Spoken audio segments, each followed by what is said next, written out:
Thank you for coming today. So, I teach Buddhism for free for you forever.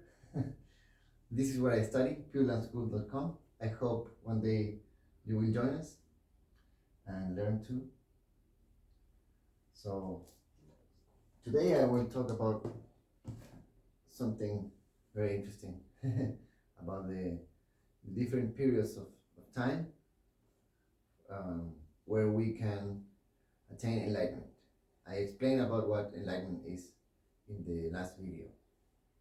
So a couple of videos ago, I was talking about the differences between Buddhist schools or sects, and there is like Jiriki and Tairiki, right? Self-power Buddhism and other power Buddhism. If you don't know anything about this, I mean, if you don't remember, watch the video again. If you haven't watched it, watch it. So I don't have to explain everything, because if I do, I mean, it's not a problem. I can explain every time, but if I do, it will take longer. The video will be too long, and the idea of these videos is just short videos with new content every time. So I already explained what enlightenment is, and I was talking about the differences between self-power Buddhism and other power Buddhism. So in one sutra, which is part of the Buddhist teachings, all Buddhism is based, it is the teachings of Buddha, and these teachings are written down in sutras, in sermons that he gave us, he taught us, orally, and that was transcribed, that was put into paper, these sermons, and these sermons are called sutras. The complete sutras are more than 7,000 sutras, and in many of them, including, for example, if you want to do research, this one, Sutra of the Great Assembly, how do you say that in assembly? What, I don't know. In that sutra and in other sutras too, there is this information about the different periods of time where people can attain enlightenment. So this is very important, because this tells us that we should not practice self-power Buddhism anymore, which is that like ascetic practices, like this very famous Zen Buddhism, including others like Tendai and other schools that still exist today, it is not possible anymore according to this, to attain enlightenment through that path. So if what you want is to attain enlightenment,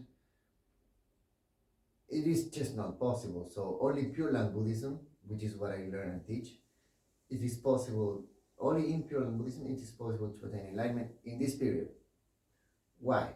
Because in the first period, called the Age of the Right Dharma, I don't know if you can read it says Age of the Right Dharma, and this is when Shakyamuni Buddha died. He lived for 80 years. Okay, when he died, the 500 years after that, this period only is the Age of the Right Dharma, where people are practicing self-power Buddhism, and some of them are attaining enlightenment. Okay, it is still possible there. Then the next period of time would be Age of Semblance Dharma, and that's after these 500 years, a period of 1,000 years. So there is still people practicing the ascetic practices, self-power Buddhism, Zen Buddhism, and so on.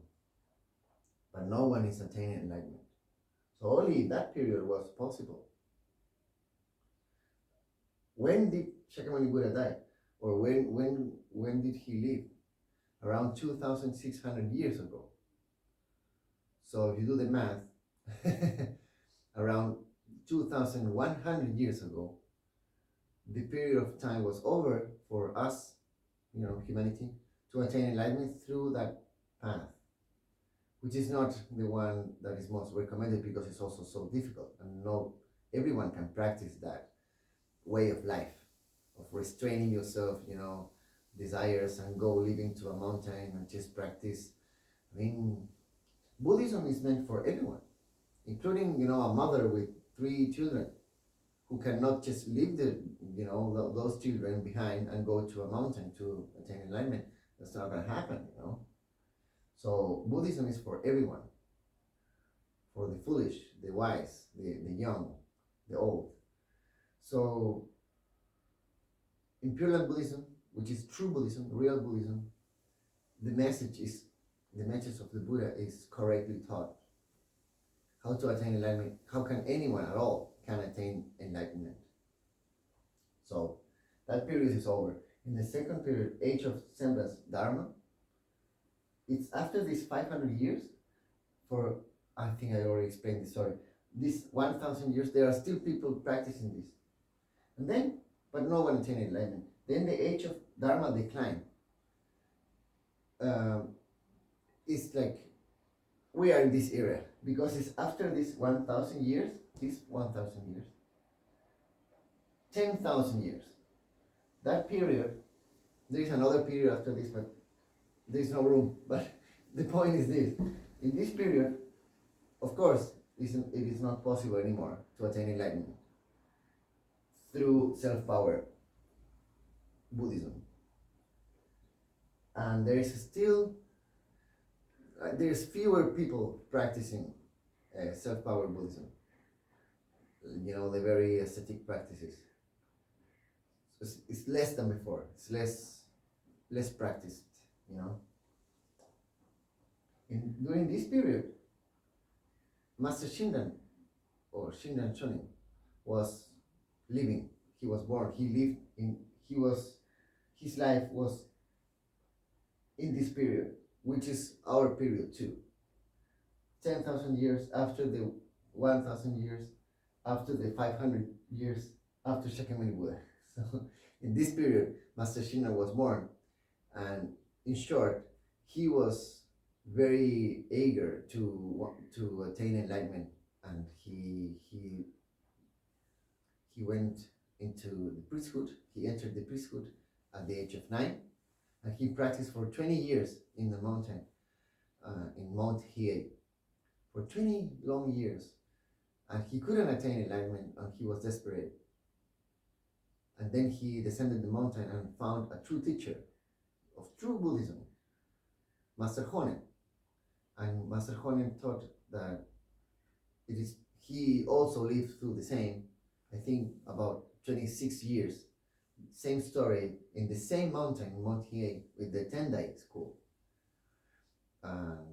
Of course, he couldn't attain enlightenment, but it's not because of them, it's because they are not in the right time to do so. So then they realized this. Master Honen read all the sutras, all the 7,000 plus sutras, and he also discovered other true teachers from the past, that Master Shinran, his disciple, direct disciple, like in the, me and you, like in the same period of time, Master Shinran, Master Shinran praised these 7 renowned, this is called the 7 renowned priests. 7 people from the past, before Master Honen, including Master Honen, that are true teachers of Buddhism, that teaches you, everyone, normal people, all kinds of people, to attain enlightenment in this life. Yes. So that's all for today. Thank you.